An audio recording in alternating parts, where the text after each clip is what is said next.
Okay, I am going to start the recording and begin the meeting. So I'd like to call to order September 4th, 2025 College Curriculum Committee meeting. I hope everyone's semester started off well and quite busy from my end, but I hope you're all doing well in your semester. The first thing I would like to do is approve the minutes from May 1st. Can I have a motion to approve? So moved. Second.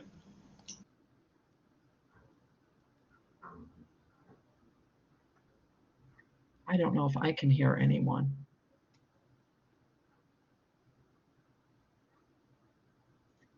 Give me 1 second. Gretchen, Lucy, second. Can I hear that again? That motion? So moved. Thank you. Second. Thank you. I had something wrong with my audio, but I fixed it. All right, all in favor of approving the minutes, please raise your hand.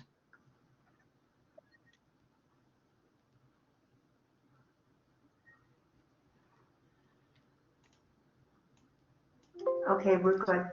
And lower your hands.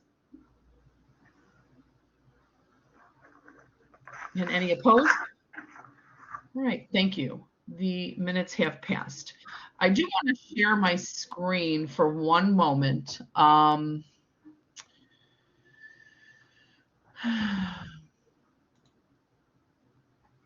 I'm going to show you the members. The members of the curriculum committee meeting, the curriculum committee on your screen right now. Yes? Yes.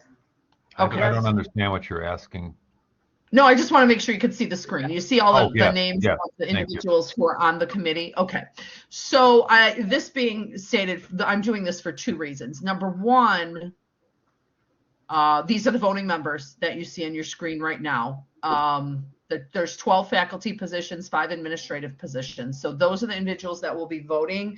If you are not one of the voting members of the 12 faculty or 5 administration, do not raise your hand when we're voting and so forth. But there's one opening.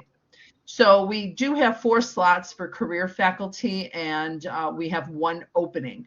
So if the deans of the career areas want to ask if any faculty member is wanting to serve on this committee, then have them contact me, and we'll see if we get 1 person, or if we get more than 1, we'll decide how we're going to proceed with that. But we do have 1 opening. And that's really one of the reasons I shared that. Okay. So now I'm going to go back to our agenda.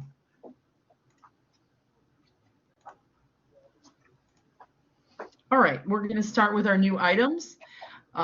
First on the agenda, we have item 25-56, which is U230A30 pre-engineering inactivation. Can I have a motion to approve? So moved. A second? Second. Okay, thank you. Sheldon, please tell us a little bit about this inactivation. Yeah, I see Farzan's here. I'm going to let him talk about it being related to his newer program. Good afternoon, everyone. Can you guys hear me? Yes. Can you tell us a little bit about this inactivation?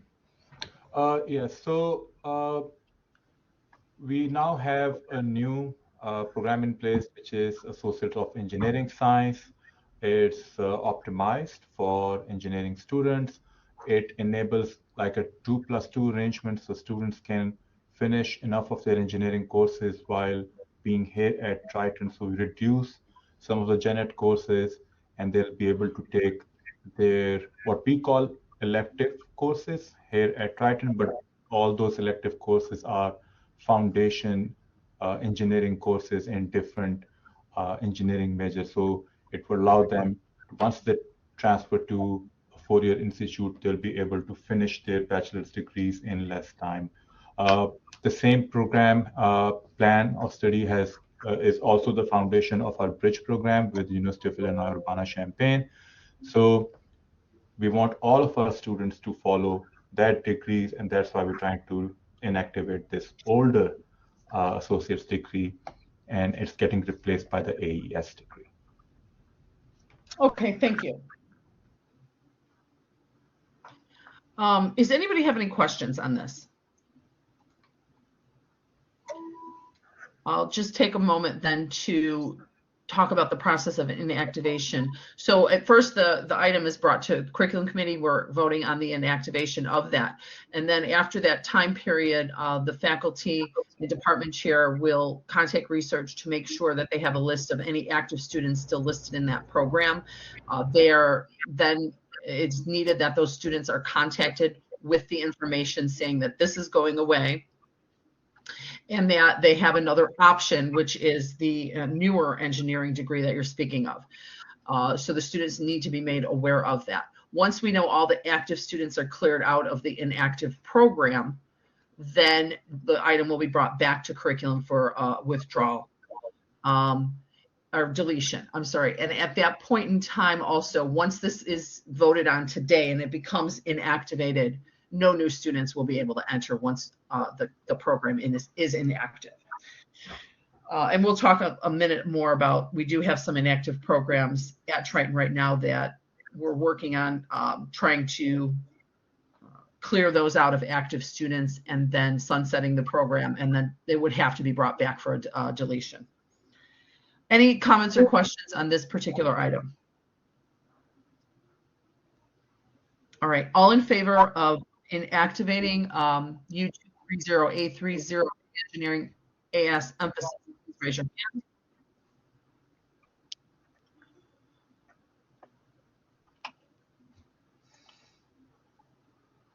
Okay, we're good. Lower your hands. Any opposed? Thank you. That item has passed. All right. We're going to move on to, can I have a motion to approve items 25-57 through 25-62? They are 3 revisions of ARC courses. So moved. Second. Thank you. Okay, these are the 3 courses that you see: ARC 108, Materials and Techniques; ARC 110, Materials, Method, and Sustainability 1; ARC 170, Design 1; ARC 171, Design 2; ARC 220, Materials, Method, Sustainability 2; and ARC 272, Design 3. They are, some revisions are posted on your screen for you. They have revised course description, textbook, topical learning outcomes. 2 of, I believe, no, it was 3 of them have prereq changes, which is ARC 170, 220, and 272. Those changes will be voted on upon today. And I did want to ask Frances if she was removing her gen ed outcomes or not before we move forward. So that's, can you hear me? I can. Okay, that's the question I had for you guys, because I had gen ed outcomes in, and then Christina told me they didn't need them and to remove them.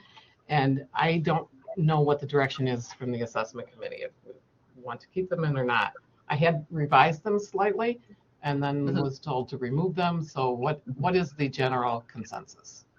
Well, I could tell you from the curriculum committee standpoint, I don't know about the assessment committee, but we could get on the same page here. There's no reason that they shouldn't, that they have to be eliminated. I'll put it that way. There's no reason that they have to be gone from a course. And if we take a step back and think about gen ed outcomes, critical thinking, quantitative literacy, if you're teaching that in the course, you could list it as part of that course. There's no ICCB rule that says you cannot have a gen ed tied to a certain course or not. But that's from the curriculum committee standpoint. If you want to keep them in, I would deem that that would be the department's decision. And I'm open to other conversations about this if need be.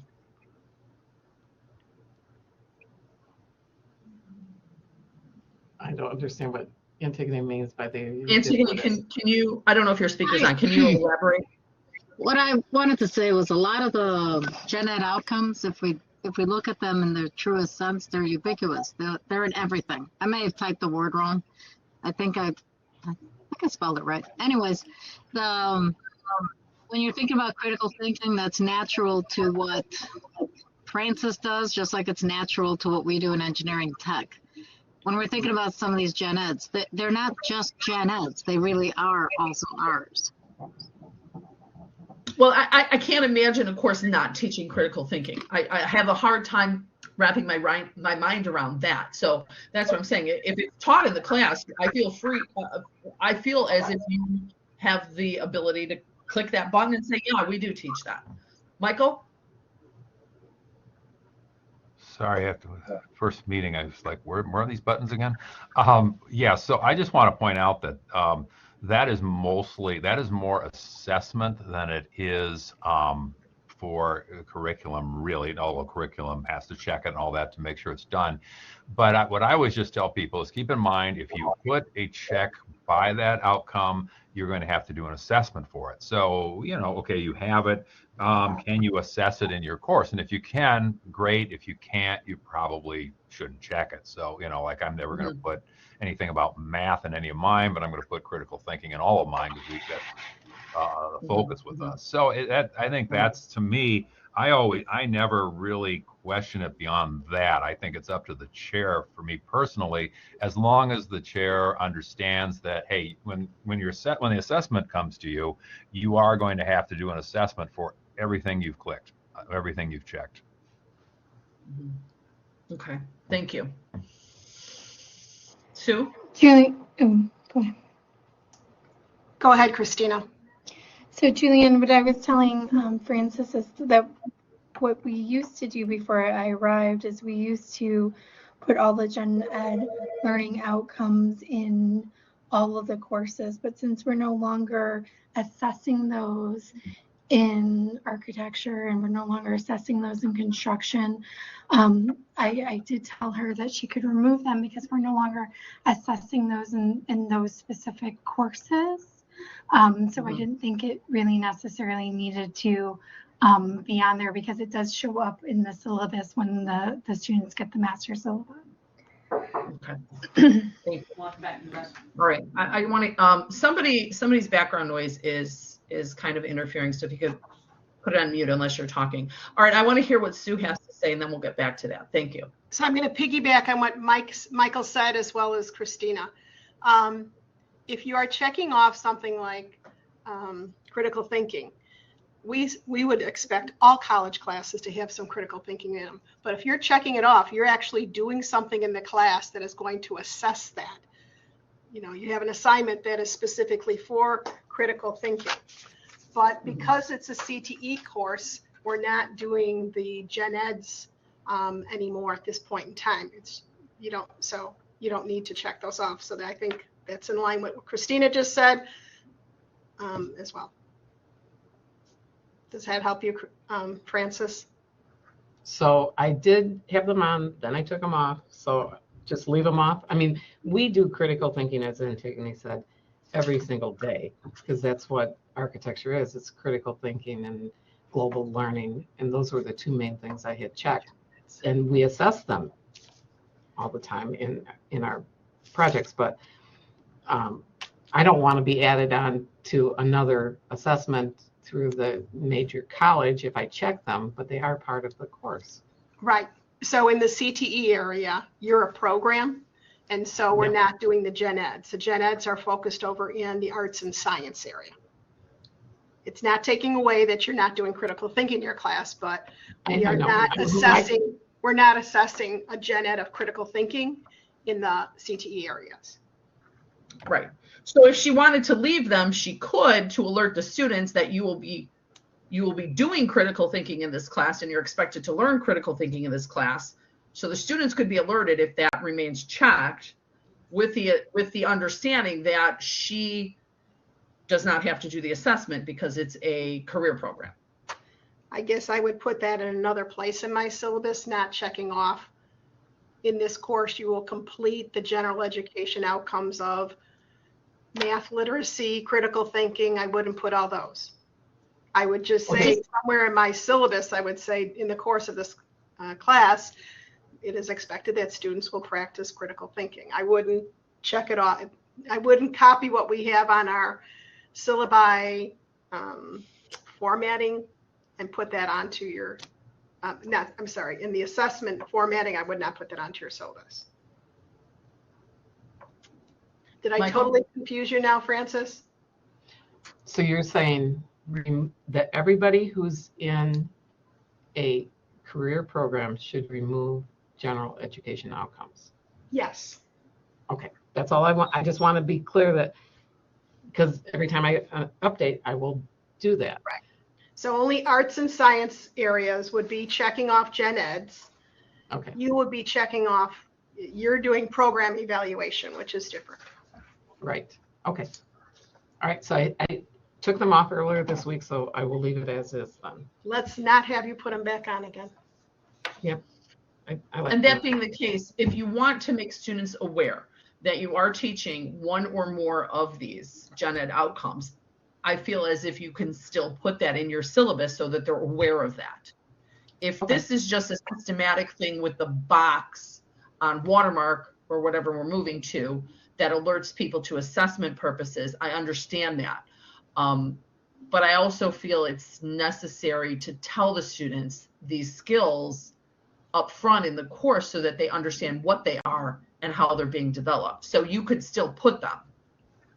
I believe it's important to still put them somewhere, but maybe not put it in the system of checkbox for assessment. Okay, sounds good. Just wanted to So clarify just that. to can I just recap? AA and ASs do gen eds. AAS and certificates do program evaluation. Everybody is doing course. Mm-hmm. Okay. But Sue, you have no problem with what I just stated. Is that correct? Yeah, I would just not put it in the format that we see it in the curriculum form and saying these are the gen eds you're going to accomplish. I guess I would say in this course you're going to be critical. We are expected to critical think. I mean, so it's in the syllabus if we ever had to analyze the syllabus for transferability or something. But you know, it's not. I wouldn't copy what's in the the assessment portion and put it onto my syllabus. But yes, Julianne, you can put anything you want on your syllabus as far as other things you're going to do. Otherwise, it's stated as an expected outcome that we're going to have to assess if you put it on there.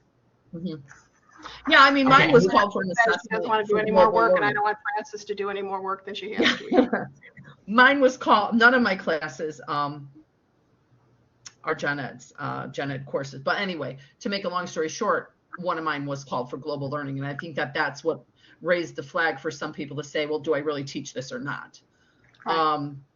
So and then go to ahead, Michael's Michael. point, you know, yes, everybody critically thinks, but if you don't have something in your course that is specifically looking to see if students are critically thinking, as he said, you're going to have to assess it. So you're going to have to assess it in some way to some assignment or something if you're going to say they're going to critically think in there. So like I'm looking at one of the 220 syllabus from last semester. We have a course description, which is the catalog description. Then we have learning objectives, which tells all the things that they're going to do. And then we have course outcomes, which I think cover everything that we do in there. They're all critical thinking and they're doing this, but those particular words are not used, but we're fine with that, right? Yeah. What are the primary outcomes for your course? That's the things that you're going to be assessing. Course outcomes. Yeah. Yeah. Okay. Okay, I'm good then. Yep. Michael? Oh, I think since I put my hand up, pretty much everything I was going to say has been covered. I guess I will just say though, to put it in a simplest terms possible, perhaps overly simple, but it just is a good rule of thumb. You're not being asked whether you do these things. You're being asked whether you assess it. And I think if you use that as your rule of thumb, you'll be fine. Yeah, that's true.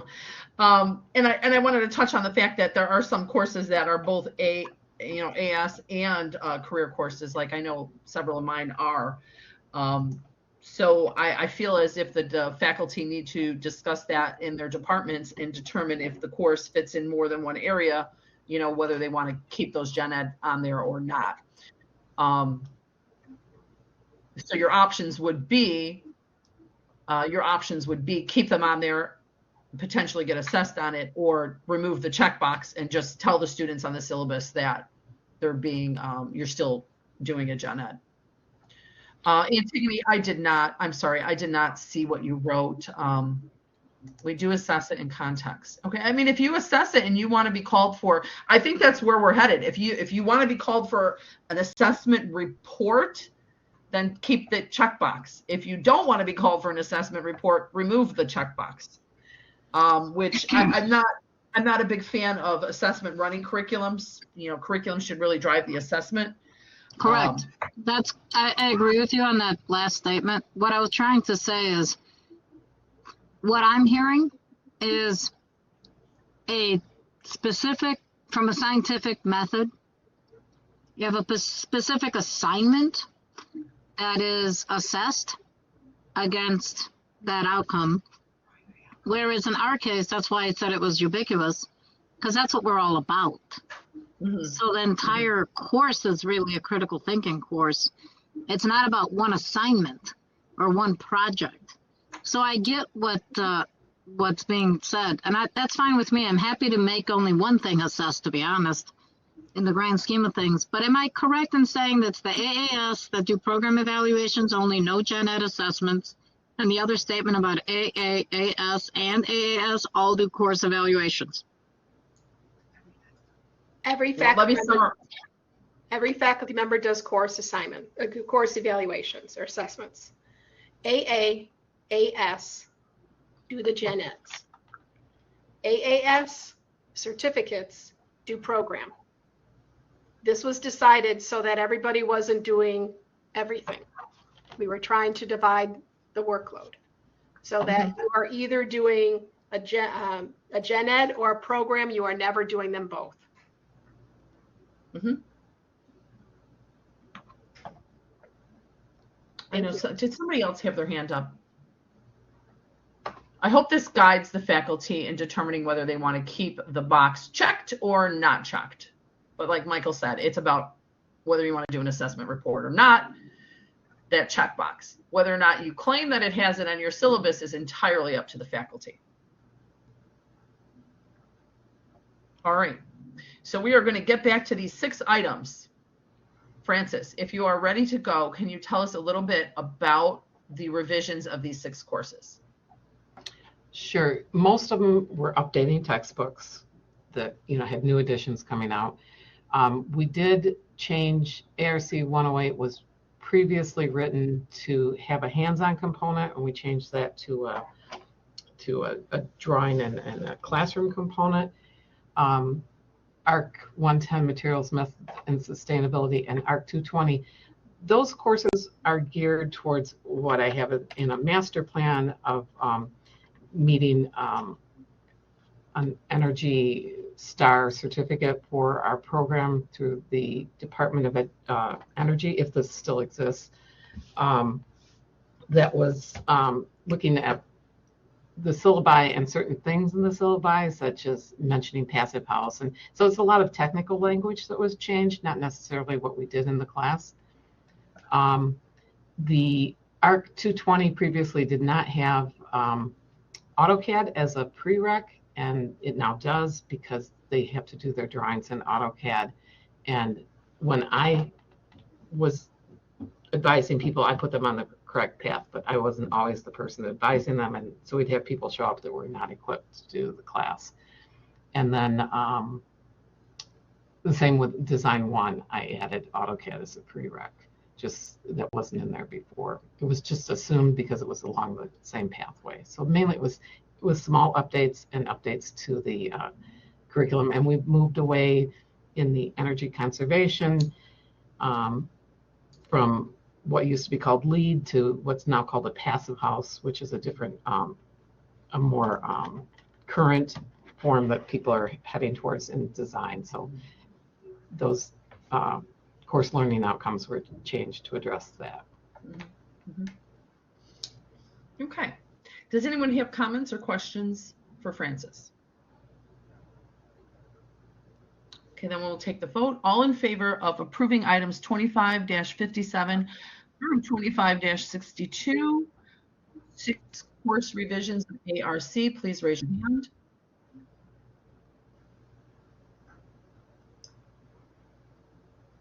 Okay, we're good. And lower your hands. Any opposed? Okay, and thank you, Francis. I do want to take this moment to say this is a great example of what faculty need to be doing each year. They should be looking at their courses and programs at least one time per year, reviewing them and see if any revisions need to be made. If no revisions need to be made within that year's time period, you could simply send an email to the curriculum office and saying we reviewed the courses and programs and nothing is needed to be changed. However, in this case, minor changes were needed, and so Francis went ahead and made those changes, and that's how we keep curriculum current and most productive for the students. Thank you. Yeah, thank you. I will say, Julian, it would be hard for me to revise every class every year and look at every class. So I try to break it down by divisions, things that are related. Okay, thank you. Thank you. All right, can we have a motion to approve the next item on our agenda, which is item 25-63 DMS 121, cross-sectional anatomy in diagnostic imaging. Can I have a motion to approve? So moved. Second. Thank you. Is Heather here? Yes. Would you like to present this, please? Yes, I'm good. There I am. Hi. So this is our cross-sectional anatomy class, and we're just revising the description. This class no longer uses a textbook or a workbook. It's open education resources. So we revised the description, and in light of our recent conversation, I'm wondering if we need to revise the general education outcomes. They're checked. Well, I would definitely recommend talking with your department about that. Also potentially with the dean if there's more healthcare programs that would like to discuss this as well. So we'll need to revise it then. I think we need to take them off in light of our conversation, but that's something that we'll need to then come back to curriculum committee with. Right. No, I'm going to ask my committee right now. If we have career programs that want to remove the gen ed outcomes, do we want to have them bring them to curriculum or just send a note to the office to remove them? What are your thoughts on that, committee members? Michael? I guess based on the conversation we just had, I would say we don't need to approve it if we're basically saying they're not required. If somebody who's required to do them wants to change it, I think that's a different thing. So I think that would be my, let's just say that's my gut reaction because I haven't given this any thought at all. But just, you know, and I'm basing this pretty much, as I said, on the conversation we just had, some of which I knew, some of which I didn't. I also want to mention this right now, and I don't want any career or AAS or certificate departments or programs, whatever it may be. I don't want them to feel like they cannot check mark the box. If they truly want to, they should be able to. So we're not requiring them to omit it as a standard. If they want to, they still can. So please don't share that message that you have to get rid of it because you're not assessing it. If they would like to keep it on there, please do so. Also, we could definitely share the news that, if you remove it, doesn't mean you're not teaching those. Still let the students know what that is. I'm a big proponent of telling the students what the gen ed outcomes are so that they realize just in general what they're working on and what they're trying to develop to enter a profession or workforce, that those skills are needed. Secondly, my thought is if you're wanting to remove it because it's not being assessed, I don't think that the committee needs to vote on it. But again, that's me. And I agree with Michael, if you're adding it, maybe we do bring that here for conversation. But if it's just a removal because I don't feel like assessing it or it's not mandated to be assessed, I don't think we have to vote on it. Because I can't imagine any of you, and you tell me if I'm wrong, would say no. Understood, yeah. So is it okay to just leave the description in the gen ed and just uncheck the box? Is that fine? Leave the description in the gen ed. Well, so, it's not in your course description, is it? It's not in the course description. Well, so it's in the general education learning outcomes. So it'll say like critical thinking, explore issues, right, communication, etc. So we can leave that text there, but just uncheck the box. Correct. Right. Yeah, it wouldn't be checked. Then it wouldn't pull into the master syllabus unless you check the box. Got it. And then what's fueling this really is if you check that box, the computer is going to say, well, that has to be assessed then. Understood. You could remove the checkbox, and then in your sectional syllabus, not necessarily master syllabus, but the sectional syllabus that the student's given, you could add that in this class you will develop critical thinking skills in a sentence at some point, maybe after the course description or something. And I'm just picking on critical thinking because I love that one, but you could put any of them. We're also communicating in all the classes, right? Yeah, you could say we're building your communication skills, your oral or written communication skills. You could leave that. I would say a good spot, just for me recommending to you in particular, would be after the course description. Okay. Or potentially before the topical outline. Any other comments on that? So we could say as a group, you're okay with individuals if they just want to, if they're AAS or certs and they want to remove the gen eds from a course within that, they could just send an email to the curriculum office. Is that accurate? Any opposition to that recommendation? All right, so then we'll go with that. All right, we're still on DMS 121. I do notice on my screen, after it says removed, that the word is gone. It's removed textbook, just so you realize that that's where that omitted text was at. And so any other comments or questions? Otherwise, we will vote on item 25-63. All in favor of approving the course revision, raise your hand.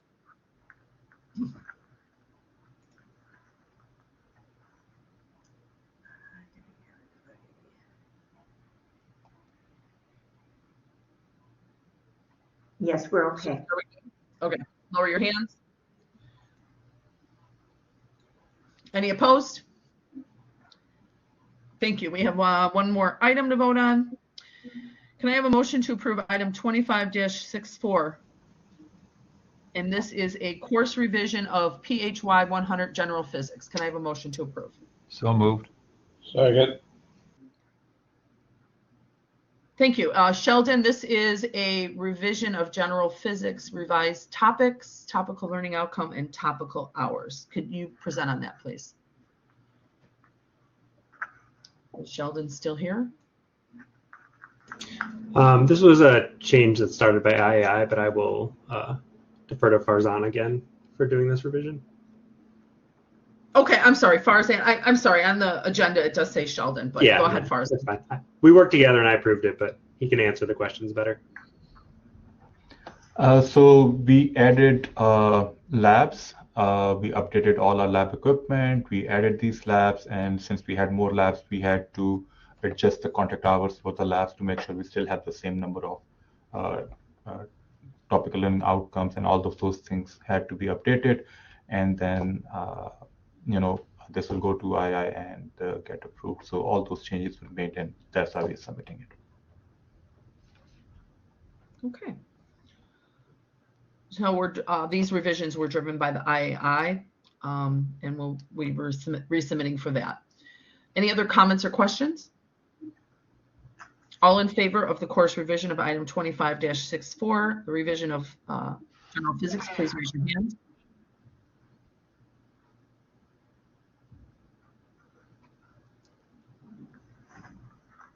Waiting for Michael. Clarity. Paul Jensen. Sorry, I thought I hit the microphone. I hit the same thing. Okay, we're good. And lower your hands.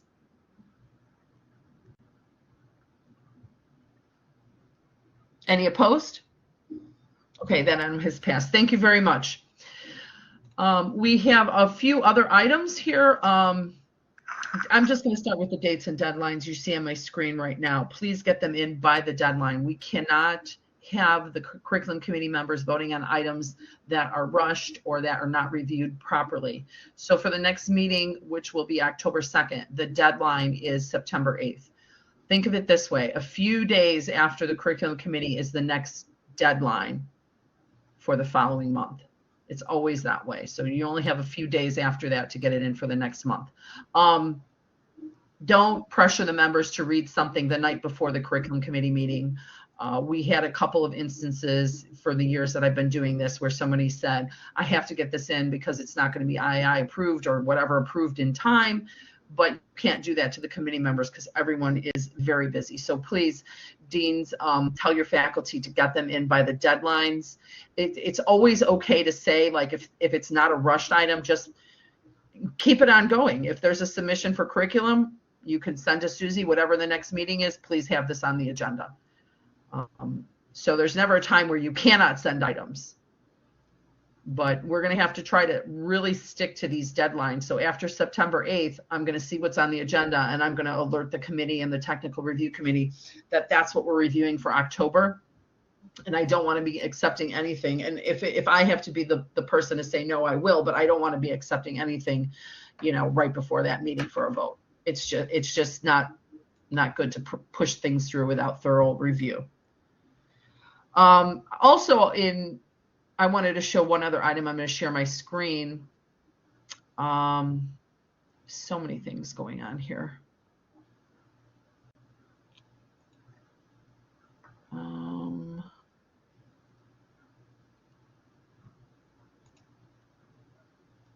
The inactive is second to the last page in the packet. Yeah, I don't. Yeah, there was one other thing I wanted to show on this dates and deadlines, but I'm not sure I can get to it from my screen right now. Let me see something.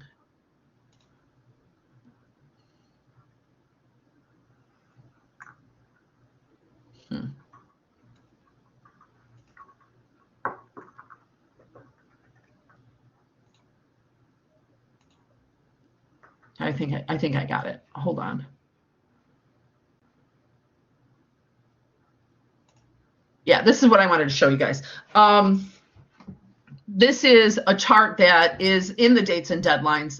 The dates and deadlines could be accessed from the portal. If you go to curriculum page in the portal, you'll see there's a link for dates and deadlines. We also have that posted in our Blackboard course for curriculum committee members. Anybody who wants to have access to the Blackboard curriculum committee site can have access. If you don't, just let me know, we'll add you.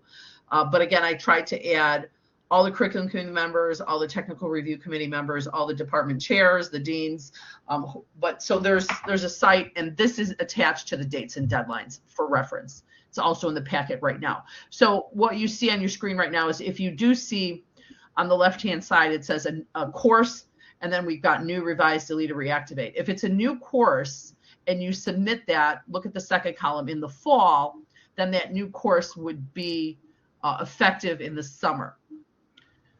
If it's a revised course that's submitted in the second column in the fall with a minor change, then that minor change could be effective as quickly as the next spring. So this is just when, it's a guide to tell you when the course or change will be effective. If you go down to programs, a new program that is submitted in the fall, the effective date would be, earliest would be summer, but potentially 1 year later would be the next fall. So just refer to this if you're doing curriculum and you're trying to determine, well, I'm making this change, how quickly will it be effective or active for the students? This is your answer. Like for instance, today we have a course revision that does not become effective in October, right? Course revisions will be the following semester if they're minor. So this just tells you how quickly that change will be made. We used to have some people thinking, some faculty or staff would think that it's coming to curriculum and then the next day it's active and effective. No, that's not the case. There's an effective date, and it's typically as quickly as one semester if it's a minor course, but as long as 1 year if it's a new program. Denise? Hi. Quick question. In seeing this, thank you for talking about this. But when we're talking about major changes, that's made in the summer, is I'm reading that correct? Well, no, there shouldn't be major changes in the summer because curriculum committee doesn't meet in the summer. So I must be reading this wrong. So if you see on the second column, it says item is submitted, and you should only see in that second column fall and spring submissions. Okay. I think my only thing is when we are doing, for example, for fall revise, right? And it says effective for summer. As long as when these conversations happen, I think I'm more so concerned about the springtime, because in springtime we have a huge overlap of summer, spring, and then fall, all within the spring semester, of when we have any changes for prereqs that could then impact registration for that semester if it has already opened. That would be my only question, or not question, but comment. Right. So if there's a prereq, losing time. Yeah, if there's a prereq change in the spring, then that would impact your summer registration, and you're also saying potentially fall registration as well. Right, depending on when it happens in the spring, because at one point we have spring, summer, and fall all open in the spring term. Well, that's amazing. I didn't know that. Right, so that's why I wanted to share that, because fall typically opens in April, summer opens in February, and then but spring doesn't stop until March. So that's my only thing, is when they are being reviewed and when these changes are occurring, if that can be considered, if it's a major change where a prereq and registration has already opened. Right. Yeah. Susie, can you comment on that? Yes, if it's something that affects registration, it's usually one semester out. If it's a course description only, that could be in the next semester because it really won't affect registration. Yeah, we try to look at that too. So if it's a major prereq change, it shouldn't be going the next semester. Is that what you're telling me? It should be 2 semesters out. Correct. Right, because registration had already started that semester. Yeah. Yeah, I don't know if this chart specifically talks about that prereq, but I can see how that would definitely be one thing that is important to take note of when you're determining what to put as your effective date. So I think we kind of, if the deans could mention that in their faculty meetings, that if it is a prereq, let's go 2 semesters out. If there's a problem with that occurring, then talk to the curriculum office and we'll see, we'll talk with Denise and we'll see what the best solution is for that if it needed to be rushed. But otherwise, we'll do 2 semesters out for prereqs on a course. Does that sound okay? All right. Antigone? Regarding the logistics, I also will say the same thing Denise says. When we're working 3 semesters out, we also have the fun project, or however way we want to call it, when we have the same course listed twice, so the students see both classes. One is real and one is the next one. It's really aggravating, and students might try to sign up because they don't know. Is there a way of not showing the stuff to the students? The courses that are like being staged and will become active, but they're not active yet. And it's extremely difficult. And of course, they can't, operationally, they can't register for the wrong section. So maybe we can't do that. Maybe what we do is sunset the current class right away and only activate the one class that's going to be the real class next semester? You would have to plan one semester out. You would have to plan it. Like, for instance, this happened to me. I had a course revision and people were already registered for the course. And so what I did, and I should have known better, but what I did was I had to create a new section and then move those students who were in the old section over, making sure they're aware of what the change was. And then if they're eligible for that, yes. The issue with that is, colleague, I have to leave the old course active. Otherwise, the students won't be able to get their grades. And then I have to go back in and, end that first course. But if I end that course, somehow the system won't recognize the grades. So that's Is there a way of not ending the course, but just not showing it for registration for a future semester? if it's active, it'll show probably. Crap. Well, don't we have no-show sections already, like the ones for co-listing, the 600 sections? They don't show for the general public. There Then should they be would have to be 600, public. but then you're not going to, 600 are designated for which courses? Dual credit. Well, they're the ones we're using for a cohort. That's just an example. I'm not suggesting you turn them into 600 sections. I'm suggesting, can we do to any suffix 001 to 529? You know what I'm saying? Doesn't matter what the suffix is. Can we just say to that course, don't publish, like a do not, maybe it's a do not publish code. I'm just thinking out loud. So basically, Antigone, what you're asking for is creating double workload, but also the timing of everything is so like in flux. Like in February, there's already going on for summer.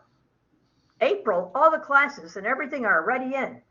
So the second week of April, it's already fall. So if you can't just show a class from the middle of February to the second week of April as do not publish and then all of a sudden pop it up. You know what I mean? It doesn't work that way, unfortunately.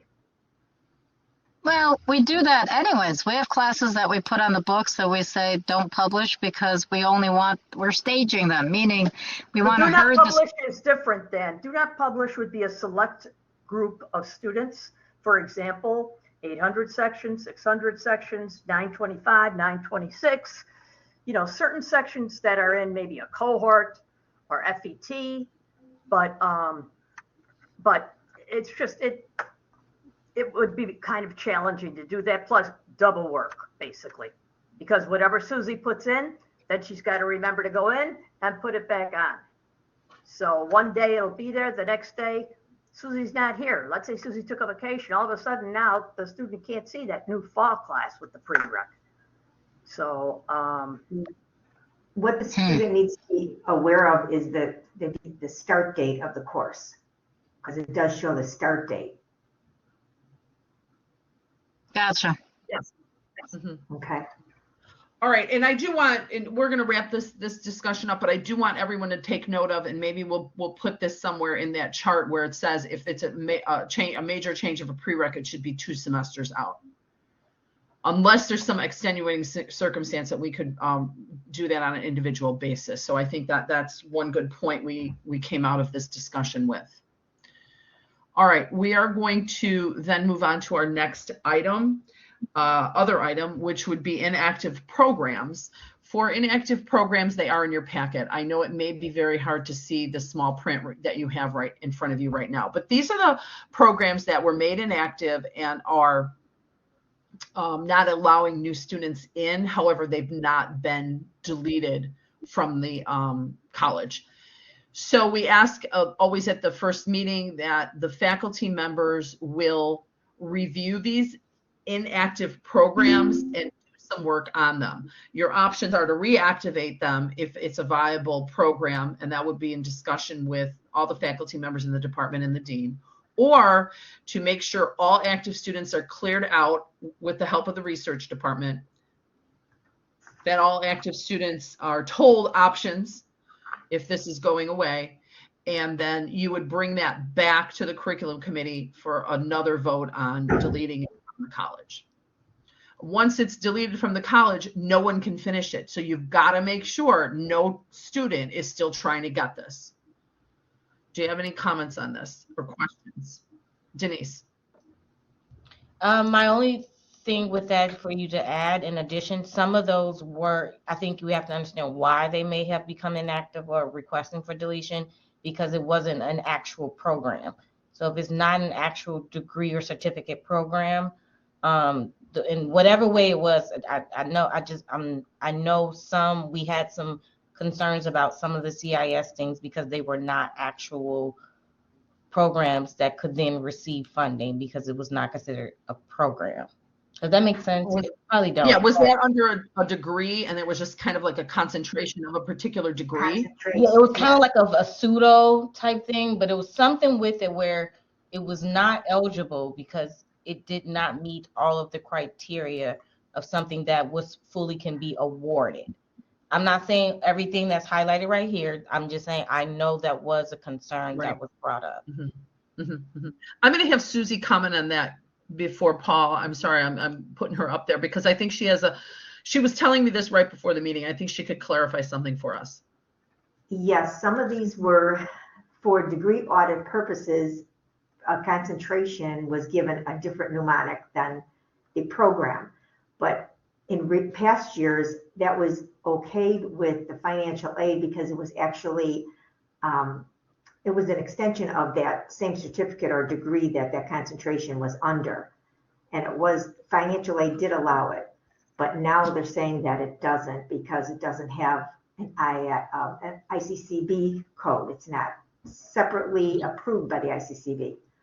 So, but a lot of these, if they have the same curriculum number, like 407T, I believe that is, 417T, those are concentrations that are all inactive. So they should probably just be removed also.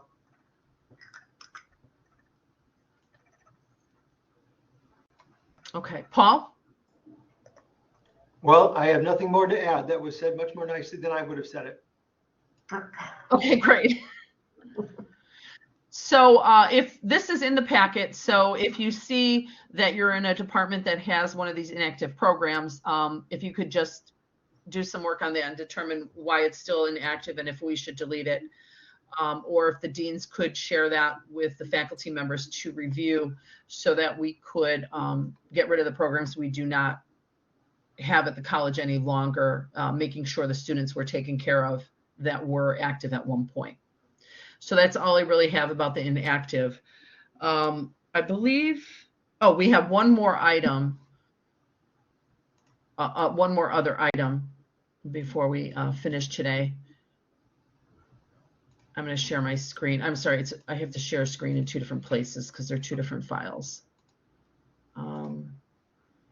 Okay. The next one is, the next other item is semester titles with or without the words fall, spring, or summer. So this is what we're talking about. In the catalog, this is engineering. In the catalog, when we have these blocks of semesters with classes listed, some of them say semester 1, and that's fine, or semester 2, and that's fine. Some of them, let me get you a different one. Let's see if this one will work. So some of them will say like semester 1 fall or semester 2 spring. So we're just bringing this up. A few people brought this up to us in the curriculum committee over the last few weeks, whether it should say semester 1 fall, semester 2 spring, or if it should say just semester 1 or semester 2. So I certainly have my opinion on this, which would be, I think it really depends on what the program is like and whether it should say fall or spring. For instance, we have many programs that are only one semester, in which case I do not recommend adding the word fall or spring if that is offered every semester and the student could complete every semester. Contrast to that, there are some programs that you have to take in this sequential order. The courses need to be taken in the fall or the courses need to be taken in the spring. Therefore, it should say fall or spring. So it really, in my opinion, it has to be determined at the department level based on the needs of that particular program. Antigone, I am not going to read all of that. Do you want to say it verbally? Yep. This is a very tough topic for me because logistically students are all over the place, and in order to meet the students where they are, we have to appreciate that not all of them want to take all the classes all at the same time. We have to respect the fact that some are night students, some are day students, some are shift students. We have a whole bunch of things that our computer system does not recognize. That's the technology piece that has to be, I believe, needs to be adjusted. I do believe we should take out the references of fall or spring. I do believe we need to add language that says this program map is not in stone. It is not do it or die, or just go to some other school if you can't do this curriculum, because all of us have to basically empty our brains of being employees of the college and think about how we would look at this if we had no knowledge of the college except visiting the website. And this reference of program map for students, semester 1 for fall for criminal justice, how many credit hours is that for semester 1? I don't know if you could scroll down on this thing, but let me scroll down. Let me see if I can figure out which link I'm on here. 15. See how it says 15 credit hours, but I know for a fact, and so does criminal justice, we all know this. Not all the students are going to be full-time credit hour, hardcore 15 credit hour students taking the Rhetoric 101, taking the Social 100. Even finding a schedule that works to take all of these together.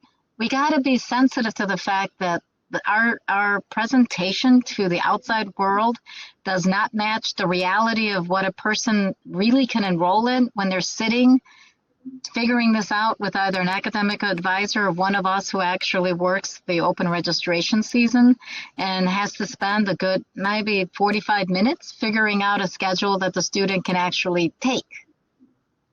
We should be more sensitive to that in how we present ourselves to the planet, because that's what the website's doing. Right. And this is why I say I really do think it needs to be discussed within the department, because there are some that you have to take all of them at the same time. And I think a lot of it is healthcare. There might be some in other career areas. There might be even that new engineering one where you have to take them full time in that order to complete. However, there's other departments, there's a lot more options for students that are part-time or the class is full and they don't have it.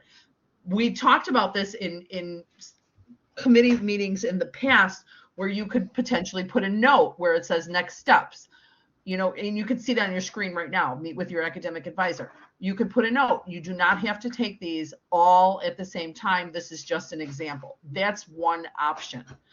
If your program has flexibility. Go ahead, Paul. Yeah, I think we touched on that a little bit when we were going through the guided pathways, that this was largely a suggestion, but we do recognize students take the courses when they're going to take the courses, but we wanted to provide them with a model. And Tigany, you had some nice language, I think, before your degrees that said that this was something about, recommended path or suggested path and not in stone. Basically those words, right? The other thing I wanted to point out was removing fall and spring and going with semester 1 and 2 was part of the overall move we were having to try and offer the students more flexibility. If you can legitimately let a student start a program in the spring, rather than having them wait until the fall and then perhaps go someplace else, it would be great just to say semester 1 and semester 2 and let folks know that we have pretty much an open entry into this program, where it's appropriate, of course. Thanks.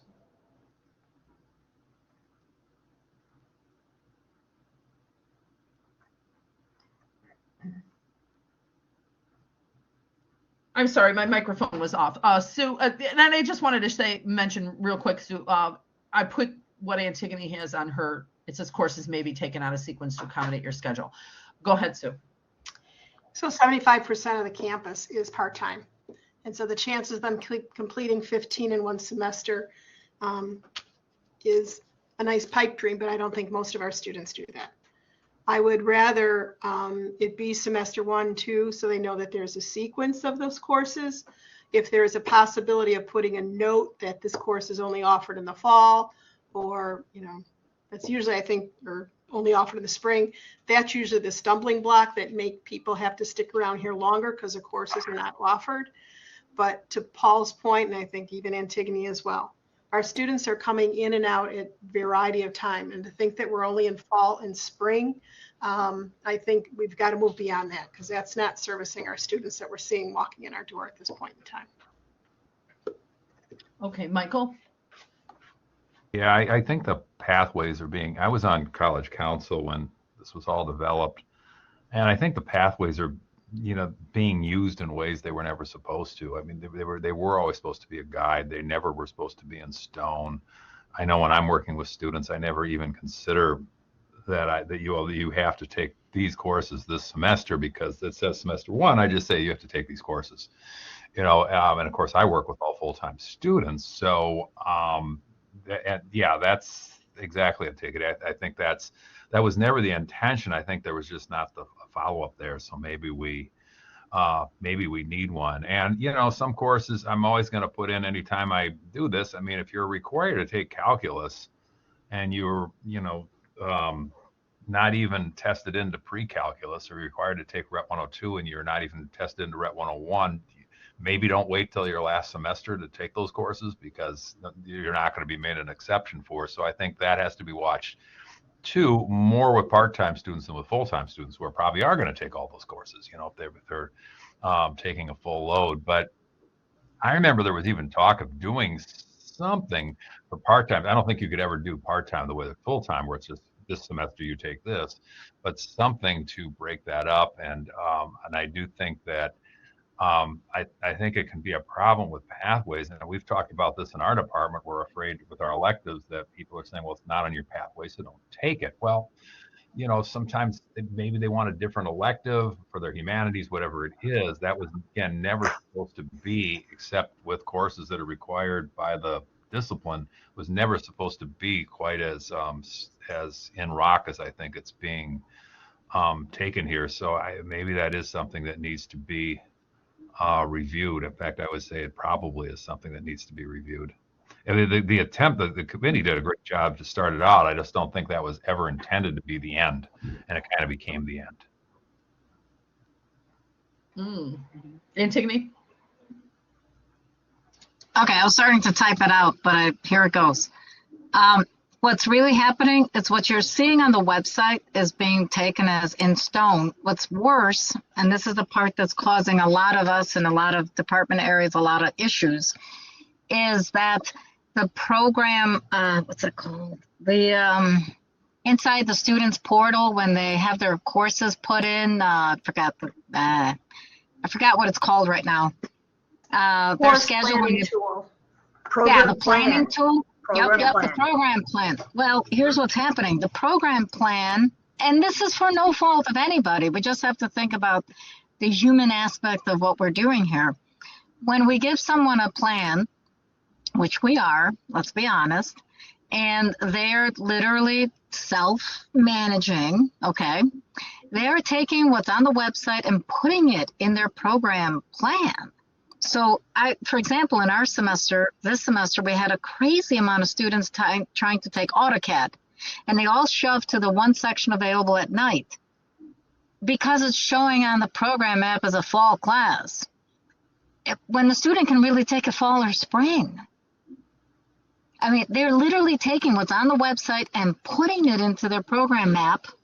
Okay, the way the program plan works, a student can do a what-if scenario for a specific program or certificate, and they would say what term they want to start. Maybe they don't want to start the 2026 fall, and it would give them that information. Okay? And that's it. That's all they do.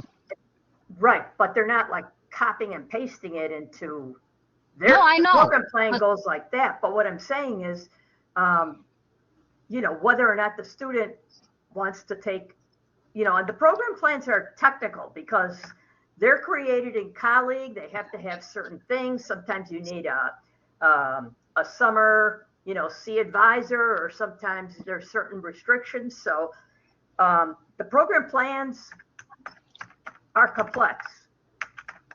They're killing us. They're screwing up how we sequence our classes. They're screwing up the students think they can't take a class because it's not on their program. I mean, they're doing a lot of siloing in the way that they look at things. It's like they have blinders on. They're not aware that that they see it and they just say, okay, I better do it like that. Otherwise I can't do it. Bingo. Right. That's literally what's occurring, and it's killing us on campus. All right, I'm going to interject right here. I know that we've pointed out this problem, so we are aware of that, and we will still continually revisit it and continue to think of options for that. So I'm going to have Sue talk about this. I feel like we've brought up these problems in the past. We have to try to figure out best options now. Go ahead, Sue. It's called timeline, guys. Guys, it's called, I was trying to remember the spot, the little tab that the students go to that's kicking us in the butt. It's called timeline. That's what's killing us. Yeah. Okay, Sorry. Sue. Oh, actually, I forgot what I was going to say because I started listening to everybody else's conversation. So I would just echo what we've all said. So thank you very much. Oh, okay. All right. Yeah, the tab is called timeline. Antigone wants us to know that. What we know is if students are self-managing, it could be very confusing. So we have to have some clarity to tell the individuals that there are other options besides this. But also to make sure that they're not taking classes in an inappropriate manner where the prereqs are not getting taken before the classes that they need. So we will revisit this again as we move forward. If you have any suggestions to make this better, please email Susie and I, and we will jot those down, and then we can revisit this again. All right. For now, if it's essential that you list it as fall or spring, then go ahead and do that. If it is not essential, then remove that and just put semester 1, semester 2. And the reason I'm saying some may be essential, I have some recollection of some healthcare courses that have to do it in that order. And if that's the case, go ahead and do that in that particular order. And I think Denise had something that was valuable to say. When students meet with an advisor, they assist the students with the timeline and offer guidance with courses are term specific. It usually ends up great when they're meeting with the advisor. It's those that are self-managed, I think, that get confused and may put things out of order. Go ahead, Sue. And Julianne, in health careers, most of those are cohort. And so they're working with the chairperson. I wouldn't be so concerned in that because it's nobody else can come in there and take a DMS course because it's a cohort and they're going to take them in that order as far as the DMS courses. So they work closely with chair people in the health career program. So I don't think that would be as much of a concern even in those programs there. But again, the chair people can make that decision. Okay. All right. Thank you. And let's still keep working on this to make progress. All right, we are done with the agenda items. Just reminding, we have one opening for career curriculum committee member. If anyone knows someone who is looking for that, or could announce that to others to see if anyone is interested. We have one voting member in career that's open. Any other comments at this time? Okay, then I'm going to motion to adjourn the meeting at 3:41 on September 4th. Can I have a motion to adjourn? So moved. Second. Okay, if you're all in favor, you could raise your hand and then leave. Have a good semester, everyone. I will talk to you all again soon. Bye-bye. Thanks, Julianne. Thank you.